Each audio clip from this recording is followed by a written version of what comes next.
Hello students, let's go for the English weekly talk. आज इस weekly talk में specifically मैं डिस्कस करने जा रही हूँ English strategy for mains examination. May be RBI mains, SBI assistant mains, SBI PO mains, IBPS clerk mains, IBPS PO mains. जब आप मेंस का एग्ज़ाम लिखते हैं तो इंग्लिश की क्या स्ट्रैटेजी होनी चाहिए, कैसी पढ़ाई होनी चाहिए, कितनी पढ़ाई होनी चाहिए, ये सारी चीज़ों पे मेन आज का डिस्कशन पॉइंट रहेगा। So anyways, let's start the topic today. General discussion. Okay, last week कुछ ऑनलाइन वाइवाज मैंने स्टूडेंट्स के कंडक्ट किए थे, जिसमें से अपने ऑफिशियल टेलीग्राम चैनल पे जो इंग्लिश का लर्नर्स क्लब है, डाउट क्लियरिंग चैनल है, उसके ऊपर आई बी पोस्टिंग 3 लिस्ट। और उस लिस्ट में बच्चों के ग्रेडिंग सिस्टम भी दिए जाएंगे, टीचर्स के रिमार्क्स अगर कुछ हैं तो वो भी दिए जाएंगे, and the name of the student will be mention. Now, the grading system is such wherein we have given A, B and C grade. A grade is given to those students who are doing really well और जिनके efforts हमको दिख रहे हैं उनके answers में, जिनका involvement दिख रहा है ग्रुप में, जिनके एफर्ट्स दिख रहे हैं. बी ग्रेड उन बच्चों को दिया जा रहा है कि जिनकी मेहनत कम पड़ रही है, और सी ग्रेड उन बच्चों को दिया जा रहा है जो एक्चुअल में कुछ भी पढ़ाई नहीं कर रहे हैं, जो सिर्फ नाम को पढ़ रहे हैं, वुड से जिनको लग रहा है कि उनके हिसाब से वो पढ़ाई है बट एक्चुअल में वो पढ़ाई नहीं है. सो मैं कुछ लास्ट वीक वाइवास जब मैंने लिए स्टूडेंट्स, तो मैंने ये देखा कि I was really shocked by the performance of certain students, and they are very clear कि मैम हम सिर्फ बुक रीडिंग कर रहे हैं, मैम हम सिर्फ न्यूज़पेपर पढ़ रहे हैं. तो अगर आप इस भ्रम में हो, अगर आप इस जम्पशन में हो कि सिर्फ बुक रीडिंग से काम निकल जाएगा इंग्लिश का, या सिर्फ न्यूज़पेपर आर्टिकल से काम निकल जाएगा, तो I am extremely sorry for that. The reason is book reading है या न्यूज़पेपर रीडिंग है, ये लास्ट लाइफलाइन है इंग्लिश को ज़िंदा रहने की. That is the last point, that is the last point, that is the last thing that you should do at least. That is not the only thing to be done. बहुत कुछ करना है English में. अगर आपका ये concept है कि मैम सिर्फ बुक रीडिंग से होगा, तो नहीं होने वाला. सो इसके वाइवा, ऑनलाइन वाइवा का जो ग्रेडिंग सिस्टम है, मैं ये अपलोड करूँगी अपने इंग्लिश के डाउट क्लियरिंग चैनल पे. आप चेक कर सकते हैं कि आपका नाम कहाँ है, आपको क्या ग्रेड में डाला गया है, और स्टाफ मेंबर्स ने काफ़ी सोच समझ के आपको उस ग्रेड सिस्टम में डाला है. आप अगर सी में है तो आपको बी से ए में आना है. You have to keep on improving your grades. Okay, so I'm not so satisfied with the viva that I conducted last week. The names of the students will be disclosed in the list. Okay, so viva में क्या questions पूछे जाएंगे, जिनका viva होना बाकी है, जिनको पूछे गए मैं उनका भी बता देती हूँ. जनरली जो किताब आपको दी गई थी last week, that was R.K. Narayan's the guide. उसके ऊपर कुछ क्वेश्चंस पूछे गए, जैसे राजू का कैरेक्टर के बारे में कुछ डिस्क्राइब करें, what is the narration style of the author, what's the story of the book, what have you learned from the book, ये questions पूछे गए. other than that, simple grammar questions like give any two rules of subject verb agreement, इस शब्द के synonyms बताइए, इस शब्द के antonyms बताइए. जो शब्द या जो ग्रामर आपका आप टेलीग्राम चैनल के ग्रुप पे हो रहा है, उसके ही ऊपर क्वेश्चंस पूछे गए. Nothing extra, nothing new is going to be asked to you. Okay, let's go for the next thing then. अभी मेंस का इंग्लिश जो मुझे डिस्कस करना था स्पेसिफिकली, मैं उस पर आती हूँ. स्टूडेंट्स, मेरा हमेशा से एक वाक्य रहा है, मैं फिर से उसको सेंटेंस को रिपीट करूँगी कि बिना रीडिंग कॉम्प्रिहेंशन के मेंस नहीं निकलता. ओके, माय सेंटेंस इज बिना आरसी के मेंस नहीं निकलता. अब मेरा कहने का मतलब ये नहीं है कि आप एग्ज़ाम में जाके आरसी छुड़ाओ तो ही आपका मेंस निकलेगा. No, what I mean to say is, अगर इंग्लिश को आप बेसिक देखें, उसके फंडामेंटल्स देखें, उसका बेसिक क्राइटेरिया देखें इंग्लिश का, तो वो 3 चीज़ों पे बेस्ड है. The first is reading understanding, the second is vocabulary and the third is grammar. तो जब आप मेंस का पेपर थोड़ा ध्यान से देखते हैं, कॉम्पिटिटिव एग्जाम्स, बैंकिंग का, इंग्लिश का मेंस का पेपर, तो वो जो इंग्लिश का मेंस का पेपर है, that is more based on the comprehension skill of the student. It is not based much on the vocabulary or the grammar part. It is based on the comprehension skill of the student. मतलब कहने का मेरा ये मतलब है कि अगर आपने मेंस के एग्ज़ाम में आरसी नहीं भी छुड़ा है, तब भी मेंस क्लियर होगा. पर आरसी की प्रैक्टिस होने वाले बच्चे का मेंस क्लियर होगा, क्योंकि कॉम्प्रिहेंशन स्किल बहुत ज़्यादा चाहिए अगर आपको मेंस क्लियर करना है. My objective is not that you should solve RC in the mains examination. My objective is by solving RC right now, you can enhance your comprehension skill that will actually boost up your mains score. So आप RC almost 14 to 15 marks. Parajumble cloze test में से नए patterns डाल सकता है, extended parajumble के form में दे सकता है 7 to 8 marks. He can go for spot the errors for around 7 to 8 marks again. Fillers, para fillers आ सकते हैं, डबल फिलर्स आ सकते हैं, सिंगल फिलर्स आ सकते हैं, ईडियम्स एंड फ्रेजल वर्ब्स आ सकते हैं फिलर्स के फॉर्म में for 5 marks. And new pattern could be for 5 marks. Now if you take a look for new pattern में डाल सकता है वर्ड स्वैपिंग का क्वेश्चन डाल सकता है, इनअप्रोप्रिएट एंड मिसस्पेल्ड वर्ड का क्वेश्चन आ सकता है, इसमें मैच द फॉलोइंग आ सकती है, इसमें सेंटेंस कनेक्टर आ सकता है, इसमें एडवांस्ड कनेक्टर्स आ सकते हैं. So new pattern it's not going to be that like कि बहुत ज़्यादा टफ आएगा, सिंपल ही रहेगा and 5 to 6 marks, not more than that. So this is the basic criteria, this is the basic pattern that is expected for mains examination. अब जब इस चीज़ को आप बहुत ध्यान से देखो तो बहुत सारे बच्चों के सवाल मुझे इस वीक में ये है कि मैम अगर हमने ग्रामर अच्छे से किया तो क्या हमारा मेंस निकल जाएगा, मैम हमने आरसी अच्छे से किया तो क्या हमारा मेंस निकलेगा, मैम हमने पैराजम्बल क्लोज टेस्ट पे ज़्यादा फोकस किया तो क्या हमारा मेंस निकलेगा. मैं आपको एक चीज़ पहले क्लियर कर दूँ, मेंस तभी निकलेगा जब आपके कॉम्प्रीहेंशन स्किल्स अच्छे हैं. और कॉम्प्रीहेंशन स्किल्स का मतलब है कि उसने जो दिया वो पढ़ने के बाद, एग्जामिनर ने जो क्वेश्चन दिया वो पढ़ने के बाद आपको कितना समझता है. जितना ज़्यादा आपको समझेगी वो चीज़ एक पढ़ने में, उतना ज़्यादा आपका स्कोर आएगा. So students, for mains you need 2 specific things. First, you need to have lot of speed बहुत लगती है मेंस में. रीज़न, लैंग्वेज काफ़ी एब्स्ट्रैक्ट होती है.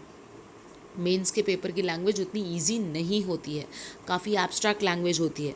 लैंग्वेज एब्स्ट्रैक्ट होने की वजह से कई बच्चों को एक बार पढ़ने में समझता ही नहीं कि इस एग्जामिनर क्या पूछ रहा है. So they have to go for a double reading. And if you are going for double reading, you basically need to have speed. इससे स्पीड बहुत इंपॉर्टेंट है पहला. और दूसरा, स्पीड के साथ ये जो कॉम्प्रीहेंशन का रेशो है ये भी आपको मेंटेन करना है. अभी स्पीड आने के लिए आपको बहुत ज़्यादा स्टोरीज़ पे फोकस करना है, बुक रीडिंग पे फोकस करना है, शब्दों में अटकना नहीं है, सिर्फ आइडिया खींच के निकालना है, उससे आएगी स्पीड. और रही बात कॉम्प्रीहेंशन बढ़ाने की, और वो भी मेंस के जैसे पेपर की, तो मेरा स्पेसिफिकली आपसे रिक्वेस्ट रहेगी कि आप द हिंदू के बिजनेस एडिटोरियल, और जो मैं अभी आपको सुबह 7:30 से 8 के बीच में एक आर्टिकल दे रही हूँ, मैं एक आर्टिकल डेली अपलोड कर रही हूँ from the on a doubt clearing session in between 7:30 to 8 o'clock in the morning. उस आर्टिकल को अगर आप अच्छे से पढ़ के उसका समरी निकाल सकते हो, that will enhance your comprehension skills like anything. So you just read the articles that I'm uploading on the doubt clearing channel और उसको आप समराइज़ करने की कोशिश करें. अगर आपने उतना भी अच्छे से किया तो आपको बहुत एनहांसमेंट मिलेगा अपने कॉम्प्रीहेंशन स्किल्स में. स्पीड तो आपको बुक रीडिंग से ही आएगी, इसके अलावा आपको स्पीड कोई नहीं दे सकता. और ऐसे नहीं है कि आप किताबें पढ़ते जा रहे हो without any proper, you can say you need to strategize things. Like आज मैंने पढ़ना शुरू किया तो आज मैंने R.K. नारायण जी के 1 घंटे में 12 पन्ने पढ़े, तो कल मैंने 1 घंटे में इसी किताब के 12.5 पन्ने पढ़े, 13 पन्ने पढ़े. You should see that your speed is enhancing day by day. You should focus on that also. So ये मेंस के लिए मेरा पर्सनल रिक्वेस्ट रहेगा आप सबसे कि आप जितना हो सकता है RC पे फोकस करें. RC के बाद मैं आपसे कहूँगी स्टूडेंट्स, कॉम्प्रीहेंशन स्किल्स बढ़ाने के लिए आप हो सके तो डेली एक मॉक टेस्ट दें. और मॉक टेस्ट जब दोगे तो उसको स्ट्रैटेजाइज करके दो कि पहले कौन सा क्वेश्चन उठाना है, दूसरा कौन सा क्वेश्चन उठाना है, तीसरा क्वेश्चन कौन सा लेना है, उसको फोकस करें और उसका डिटेल एनालिसिस आप मुझे प्लीज़ सेंड करें.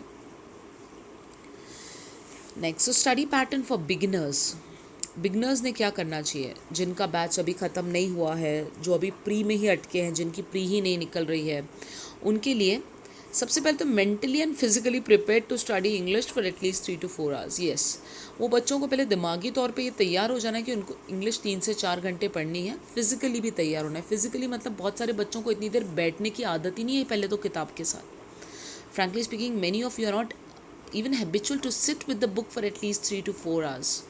तो 8 घंटे 12 घंटे पढ़ने तो बहुत दूर की बात है. तो सबसे पहले बैठने की आदत डालो किताब के साथ आप.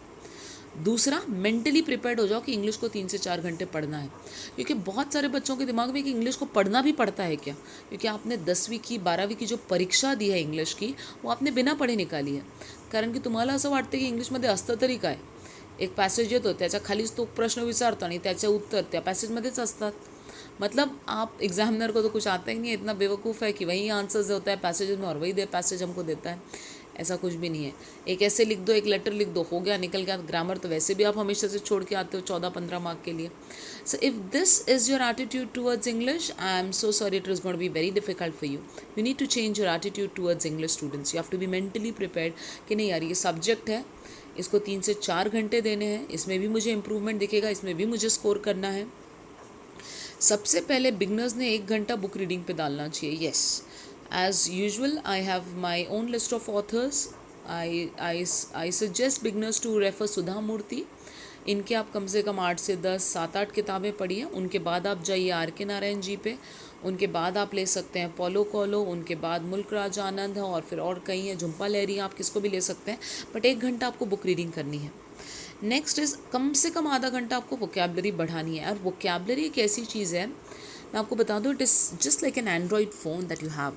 Vocabulary is just like an Android phone. What I mean by that is, students, आपको पता होगा शायद कि एवरी नाउ एंड देन आपके एंड्रॉयड मोबाइल में आता है कि सॉफ्टवेयर अपडेट्स आते हैं.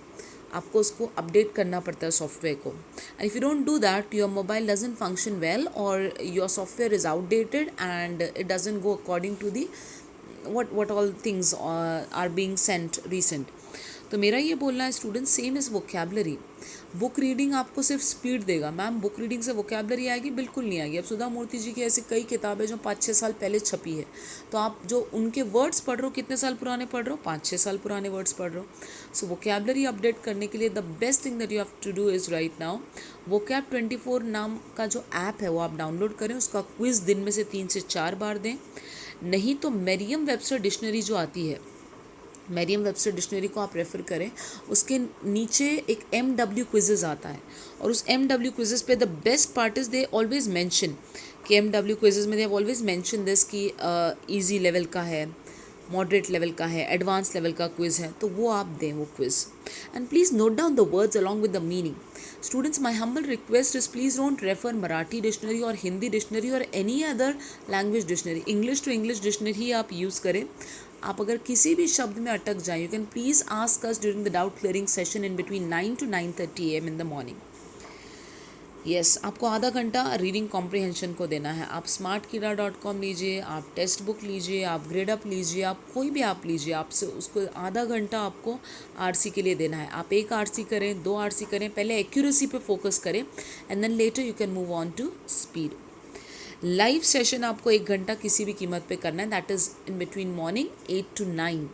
7:30 से 8 मैं वाइवा लेती हूँ, रिवीजन का टाइम देती हूँ, एक आर्टिकल देती हूँ जो आपको समराइज़ करना होता है.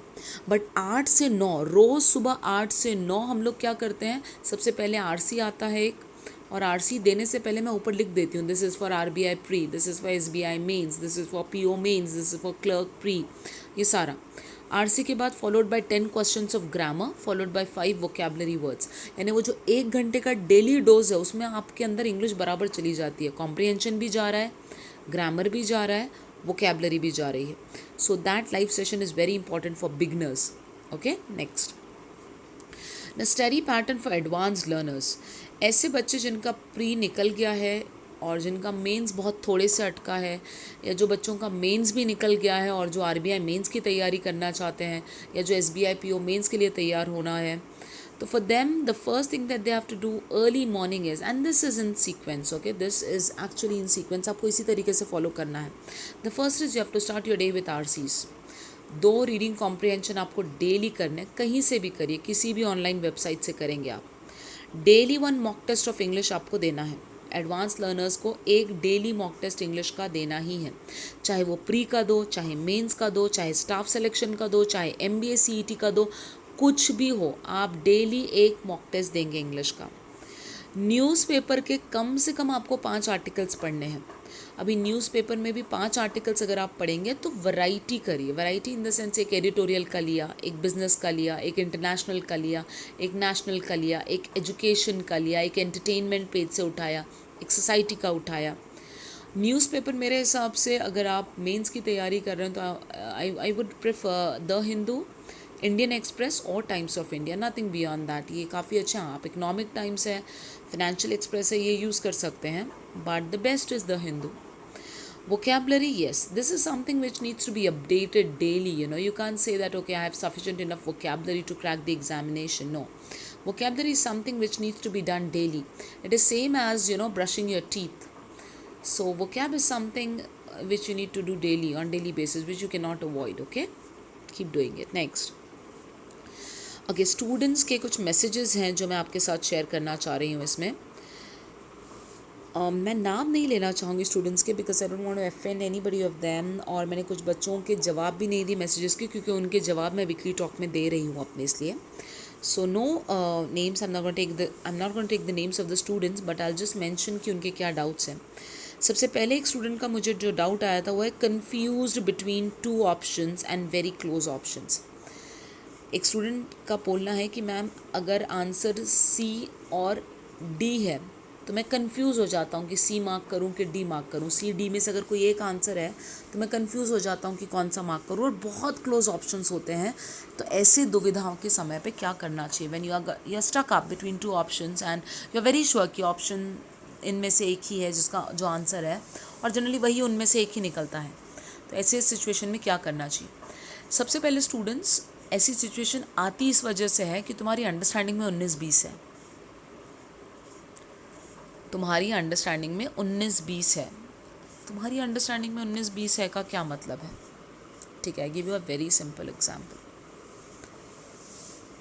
Are you going to eat I'll give you an example. Are you going to eat paneer with me today? Are you going to eat paneer with me today? मेरा क्वेश्चन ये था। जवाब देते हैं no, I don't like paneer. Is that the answer for it? Now let's be very clear. The question was, are you going to eat with me? Okay, the question wasn't do you like it or don't you. So यहाँ पे जो understanding में 19-20 हो जाता है, that is the reason why you get stuck up between 2 options. So for this you need to work out more closely with reading comprehensions. तुम्हारे RCs बहुत clear होने चाहिए, and that is the only thing that can really pull off you with this confusion between 2 options. Okay, so you need to be very clear with the RC part. ये कब आएगा students? इतनी clear understanding कब आती है? जब तुम्हारा ध्यान पूरा इस बात पे है कि सामने वाला क्या बोलना चाह रहा है। What is the person trying to say? Is he talking about Indian economy or is he talking about the budget? Is he talking about the GDP or is he talking about the ways to overcome the problems faced by the Indian economy? So you have to be very specific with your words. आप एकदम वेग अगर understanding रखोगे तो आप options में अटकोगे ही अटकोगे। आपको बहुत क्लियर ये समझना है कि बंदा बोल क्या रहा है, सवाल क्या पूछ रहा है, एग्जैक्टली वो मुझसे क्या चाहता है। और ये कब आएगा स्टूडेंट्स? जब आप बार बार समरी बनाओगे, जब आप बार बार GST बनाओगे। That is the only way you can overcome this problem. Second, and lot of practice you need, lot of practice you need. इसका एक और ऑप्शन हो सकता है स्टूडेंट्स कि जो भी आपको फर्स्ट रीडिंग में लगता है आप वो मार्क कर दें। फर्स्ट रीडिंग क्यों? फर्स्ट रीडिंग इसलिए बच्चों क्योंकि जनरली ऑलमोस्ट 95% स्टूडेंट्स का जो इंग्लिश होता है वो रीडिंग बेस्ड है। यस, 5% बच्चों का इंग्लिश ग्रामर बेस्ड होता है। तो ग्रामर बेस्ड बच्चे बहुत सोच समझ के मार्क करें तो चलेगा, बट जिनकी इंग्लिश रीडिंग बेस्ड है तो वन फ्लो में जो तुमको ऑप्शन लगता है वो तुमने मार्क कर देना चाहिए। नेक्स्ट, ग्रामर के नोट्स के बारे में कुछ क्वेश्चंस आए थे कि मैम हमने आपके क्लासेस किए नहीं हैं और हमको आपके ग्रामर के नोट्स चाहिए। स्टूडेंट्स, एक्चुअली मैं ग्रामर के नोट्स मेरे पास सॉफ्ट कॉपी में नहीं है। मैं बहुत 3-4 किताबों में से मिक्स करके, या जो सिर्फ बैंकिंग के लिए इम्पॉर्टेंट है और जो मतलब these are the compulsion which a student should know, वही नोट्स मैंने बच्चों को प्रोवाइड किए थे, बट अनफॉर्चुनेटली वो मेरे पास सॉफ्ट कॉपी में नहीं है। आई ट्राई माई बेस्ट कि अगर कोई स्टूडेंट ये वीकली टॉक सुन रहा है मेरा और वो कुछ पोस्ट करे तो मैं ज़रूर आपको फॉरवर्ड करूँ। But anyways, for grammar notes I personally suggest you कि आप नीतू सिंह की प्लिंथ टू पैरामाउंट रेफ़र करें। It's a very good book, and उसमें हिंदी और इंग्लिश दोनों में मेंशन किया है उन्होंने बेसिक को, तो आपको समझने भी आसान जाएगा, और उसमें काफ़ी एक्सरसाइजेज भी हैं which will surely help you out. There are students जिनके कुछ issues related to book reading है, जैसे कि मैम हम RK नारायण जी को नहीं पढ़ सकते, थोड़ा डिफ़िकल्ट जा रहा है। तो मैंने जैसे पहले भी कहा, अगर देखो, अगर आपने सुधा मूर्ति जी की 8 से 10 किताबें पढ़ ली है तो आपको आना ही आना है आर के नारायण पे, आपको पढ़नी ही है उनकी किताबें। भले ही उस किताब पढ़ने के बाद आपको पूरी कहानी नहीं समझी हो राजू की, आपको 10% ही समझा चलेगा, तब भी आपको पढ़ना है। किताब बीच में मत छोड़ो, नहीं यार मेरे को इंटरेस्ट नहीं आ रहा मैं छोड़ दूँ, don't do this, no, it's very wrong, it's very wrong, it's very wrong. आपने एक बार किताब हाथ में ली है तो आप उसको जितना समझा उतना पढ़ लो, and then you just move on to another book. Next thing that students are complaining me about book reading is, ma'am हमने अगर ऑलरेडी आपने जो ऑथर की किताब दी है वो पढ़ ली है तो फिर हम क्या करें। तो अगर मैंने आर के नारायण जी की द गाइड बोली और आपने वो पढ़ ली है तो कोई इशू नहीं, आपने रिव्यू तो लिखा होगा। तो जब आपका वाइवा का कॉल आता है तो आपका रिव्यू आपने पढ़ा हुआ होना चाहिए, and then you can refer the review and you can answer the questions. Second, मैं आपसे कहूँगी स्टूडेंट्स की बुक रीडिंग, अगर आप वो किताब पढ़ चुके हो उस ऑथर की, तो उस ऑथर की आप दूसरी किताब पढ़ें। जैसे अगर आपने आर के नारायण जी की द गाइड पहले ही पढ़ ली है तो आप मालगुडी डेज पढ़ें, स्वामी एंड हिज फ्रेंड्स पढ़ें। सो you have to refer the same author, but you are not allowed to change the author. Students, those who are not answering the online Viva. Yes, I have a complaint about students who are not picking up the call at morning sharp 7:30. 7:30 से 8 के बीच में आपका Telegram, आपका mobile, आपका सारी चीज़ें on रहनी चाहिए, बिकॉज मैं कॉल करूँगी, स्टाफ मेंबर्स कॉल कर रहे हैं। बहुत बच्चे वो कॉल मिस कर रहे हैं, बाद में हम लोग क्वेश्चंस पोस्ट कर रहे हैं and they are giving me the answers. No doubt वो आंसर्स दे रहे हैं, बट वो आंसर्स मुझे उनके आंसर्स नहीं लग रहे हैं, and that I can really identify from the language that you right कि आंसर्स कहाँ से कॉपी पेस्ट हैं, कि ये ओरिजिनल आंसर्स हैं। तो प्लीज़ आपसे रिक्वेस्ट रहेगी स्टूडेंट्स, अब मैं क्वेश्चंस पोस्ट नहीं करूँगी, मैं डायरेक्टली आपको कॉल करूँगी। आपने उठाया ठीक है, कॉल नहीं उठाया आपको वैसे डाला जाएगा कि not responding for the viva. RC level of difficulty on doubt clearing club, Monday and Tuesday. Okay, अगर आपने मंडे को डाउट क्लियरिंग ग्रुप को ध्यान से चेक किया होगा स्टूडेंट्स, तो उसमें मैंने जो RC डाला था, that RC was for mains. It could be for RBI mains, it could be for SBI PO mains, SBI assistant mains. और ट्यूसडे को जो मैंने RC डाला था डाउट क्लियरिंग ग्रुप में, that was for pre level. अभी Monday का मुझे मैसेजेस बहुत आए बच्चों के, मैम ये बहुत डिफिकल्ट गया RC, और बहुत कम बच्चों ने उसको आंसर किया। ट्यूसडे का RC का मैसेज आया, मैम ये तो बहुत इजी गया RC, और बहुत सारे बच्चों ने उसको आंसर किया। ये क्यों हुआ? रीज़न एक है स्टूडेंट्स, आप अगर ये दोनों RCs ध्यान से देखो और चेक करो। एक तो सबसे पहले है कि जब ट्यूसडे का RC था तो उसमें लेखक ने बहुत सीधी सीधी सीधी सीधी बात कही थी, जैसे डेविड धवन मूवी, क्या कहना है पूरा खुल के कहो। लेकिन अगर आपने मंडे का RC देखा होगा तो इसमें लेखक को बोलना तो है, लेकिन सीधे सीधे नहीं बोलना है, घुमा फिरा के बोलना है, जैसे कि Prakash Jha movies. So when that is what makes the mains paper difficult, the abstract thinking, the abstract narration, the style of narration, the indirect speech that the author uses in its writing, in his writing, that makes the passage pretty difficult. तो Monday का जो RC था वो mains का था, और Tuesday का जो प्री। स्टूडेंट्स, मैं रैंडमली प्री और मेंस के पैसेजेस डालूंगी, मैं कोई फिक्स डे पे प्री मेंस के पैसेजेस नहीं डालूंगी। मैं चाहूँगी कि आप हर पैसेज को देखो और ये एनालाइज करो कि अभी आपका लेवल कौन सा है। क्या मैं प्री का लेवल पार कर चुका हूँ? क्या मेंस के RCs मुझे जम रहे हैं कि नहीं जम रहे हैं? अगर आपको मेंस का RC डिफ़िकल्ट जाता है तो नो इश्यूज़, आप उस RC को 1 नहीं 2 बार पढ़ो। 2-3 बार पढ़ने के बाद जब आपको समझ जाए तब आप उसको सॉल्व करने की कोशिश करो। Don't panic, don't worry, ma'am मुझे नहीं जम रहा है। आएगा, कैसे नहीं आएगा? स्लोली रीड करो, उसका समरी निकालो, उसका GST बनाओ, and then you try to solve it. और पूरे क्वेश्चंस मत अटेम्प्ट करो। अगर मैंने 10 क्वेश्चंस दिए हैं मेंस के पैसेजेस को, तो 5 ही करो जिसमें आप कंफर्म हो, जिसमें आप श्योर हो कि नहीं ये आंसर होगा। But don't run away from mains कि नहीं यार ये मेंस का दिया मैम ने, आज हम नहीं सॉल्व करेंगे। No, don't run away, you have to face somewhere. Next है, कुछ बच्चों ने मुझे स्कोर्स भेजे हैं, तो मैं उनके स्कोर्स के बारे में एक चीज़ आपको बता दूं स्टूडेंट्स। स्कोर्स का सिंपल एनालिसिस मैं एक 1 लाइन में देना चाहूँगी कि अगर आपके नंबर ऑफ़ रॉन्ग आंसर्स जो होते हैं वो 5 है, या मैं कहूँगी अगर 5 है या 5 से ज़्यादा हैं, तो वो थोड़ा सा चिंता का विषय है। जैसे मैम मैंने 22 अटैम्प्ट किए, उसमें 15 बराबर है 7 रॉन्ग। तो जो 7 रॉन्ग वाला इशू है ना स्टूडेंट्स, तो ये थोड़ा सा चिंता का विषय है। आपके मैक्स जो गलत होने चाहिए इंग्लिश में वो है 4 to 5, उससे ज़्यादा इंग्लिश में गलत नहीं आने चाहिए।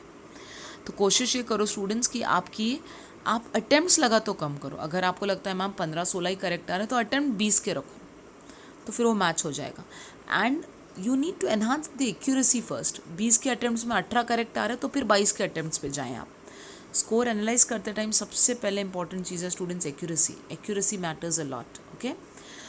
एक स्टूडेंट का मुझे कॉल आया था आफ्टर क्लर्क रिजल्ट्स के डिक्लेयर होने के बाद, and he was very clear. I don't remember exactly उसको बच्चे का स्कोर कार्ड भी होगा तो मैं आपको भेजती हूँ. But the thing is he was very clear कि मैम मेरा सिर्फ और सिर्फ खेल एक्यूरेसी की वजह से गया.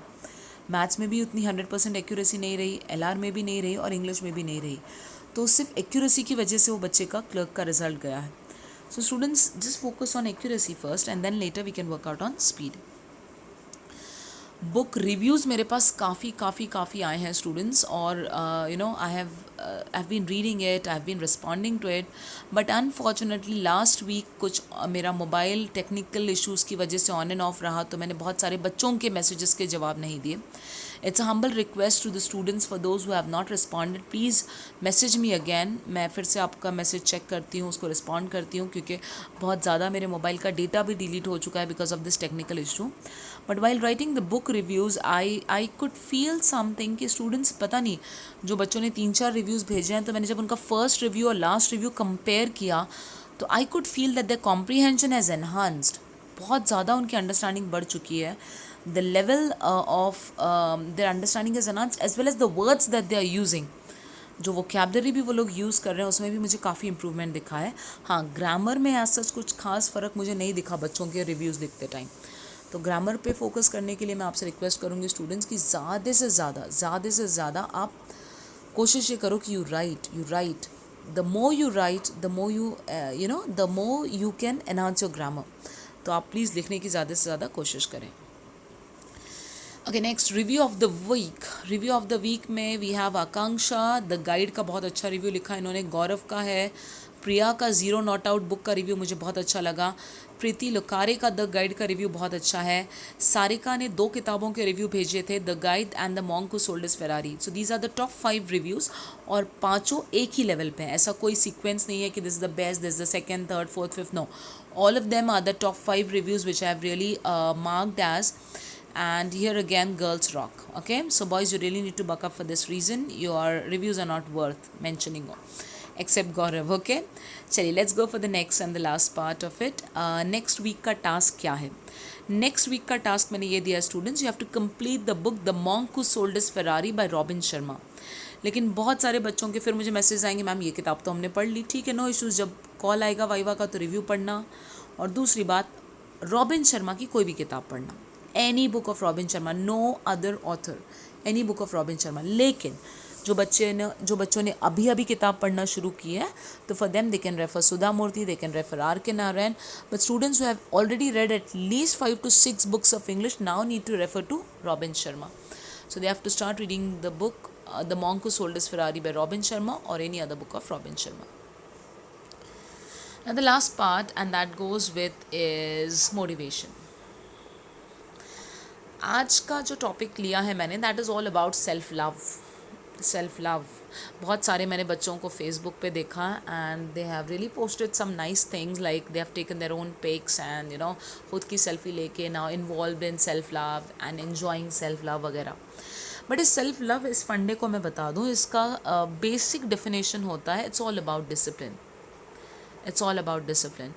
Self-love is a feeling. And how do you depict this feeling practically? You depict this feeling practically by showing self-discipline. मतलब आप अपने आप से प्यार करते हो, ये कैसे प्रूव करोगे? ब्रांडेड कपड़े पहनने से? Of course not. बहुत ज़्यादा अच्छा खाना खाने से? Of course not. अपने आप को बहुत ज़्यादा सजाने से, तैयार करने से? Of course not. तो फिर self love, that you really love your self, how do you prove it? You only prove it through discipline.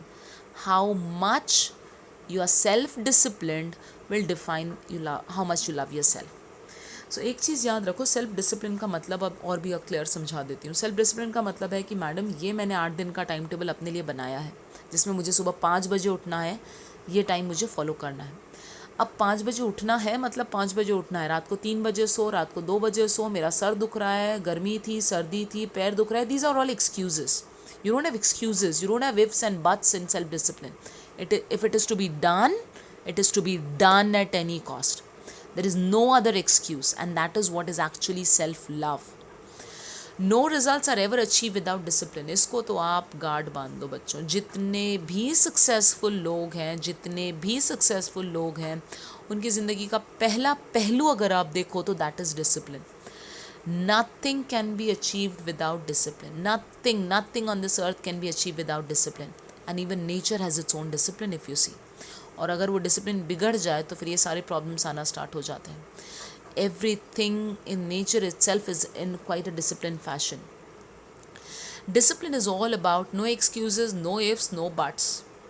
Nothing. करना है मतलब करना है. नहीं करने के जो कारण आप देते हो वो कारण नहीं होते. We call it as excuses. Homework क्यों नहीं किया, भूल गया था. This is not a reason, this is an excuse. So a discipline will never have excuses, will never have ifs, will never have buts. मैं करूँगा परंतु अगर नहीं हुआ तो मेरा सिलेक्शन, मैं करूँगा लेकिन वो काम आ गया था. This is not discipline. This is not discipline. No efforts, no success. Let me make this thing very clear. No efforts, no success. बिना मेहनत के कुछ भी हासिल नहीं होगा. और मेहनत आसान नहीं होती है बच्चों, इसलिए तो उसको मेहनत कहा जाता है. नहीं करने का मन करता है उसको, फिर भी करना है. दैट इज़ मेहनत. मेहनत आसान नहीं होती है. No efforts, no success. And hard work is never ever easy thing to do. Gym जाना है, जब तक पसीना नहीं बहेगा फिजिक नहीं बनेगी, बॉडी नहीं बनेगी. वेट रिड्यूस करना है, जब तक अपने मन को, अपने डिज़ायर्स को नहीं मारोगे खाने के, तब तक वेट रिड्यूस नहीं होगा. इंग्लिश पढ़ने का मन नहीं कर रहा है, फिर भी इंग्लिश की किताब लेके बैठे हो, this is effort. So students, efforts नहीं तो सक्सेस भी नहीं. परफॉर्मेंस मैटर करता है. One of my students I was speaking to recently, मैंने कॉल किया था एक स्टूडेंट को. मैं किसी का नाम नहीं लेना चाहूँगी अगेन ऐसे, because I don't want to offend somebody. तो मैंने वो बच्ची से यही कहा, बेटा तुम्हारा रिज़ल्ट आएगा नहीं आएगा ये तो भगवान ने तुम्हारी किस्मत में लिख दिया है. ऊपर वाले ने तुम्हारी किस्मत में लिख दिया है कि यार ये बैंकर बनेगी नहीं बनेगी, बनेगा नहीं बनेगा, बनेगा तो कब बनेगा, कौन से बैंक में जाएगा, कौन से डेट को ज्वाइन करेगा, कब सिलेक्शन होगा. ये सब ऊपर वाले ने लिख दिया है तुम्हारी किस्मत में. तो फिर तुम्हारे हाथ में क्या है? तुम्हारे हाथ में सिर्फ अपना 100% देना है, परफॉर्मेंस. और मुझे वही चाहिए कि हाँ मैम, मैंने मेरी इंग्लिश को उस पीक पे लेके गया जो मेरा पोटेंशियल था. मैम, मैंने मेरे मैथ्स LR को उस पीक पे लेके गया जो मेरा पोटेंशियल था. मुझे बस वही चाहिए आपसे, मुझे और कुछ भी नहीं चाहिए आपसे.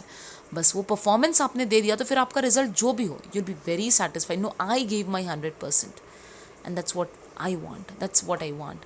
सचिन का काम है सिर्फ आना है, सेंचुरी मारना है, जाना है. इंडिया जीते हारे, that's not in the hands of Sachin, and you are just the Sachin Tendulkar of your life. तुम्हारा काम है आओ, सेंचुरी मारो और जाओ. यानी आओ, अपना 100% परफॉर्मेंस दो और जाओ. रिजल्ट का मत सोचो. Result is not in your hands. Result is definitely not in your hands. आपके हाथ में सिर्फ परफॉर्मेंस है, वो तुम अच्छा करो. और इससे last line that I really want to convey is God helps those who help themselves. Yes, that's so true. भगवान भी उसी की मदद करता है जो खुद की मदद करता है. और ख़ुद की मदद करना मतलब students, be in discipline.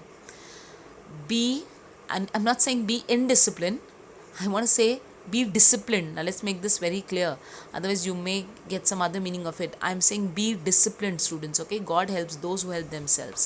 So students, ऊपर वाला भी आपकी तभी मदद करेगा जब आप तैयार हो, आप अपनी मदद करने के लिए तैयार हो. Okay, so that's it for the weekly talk students. So let's get ready for the online viva. Okay, we'll have a discussion next week and I'm trying my best to upload sentence connectors basic video.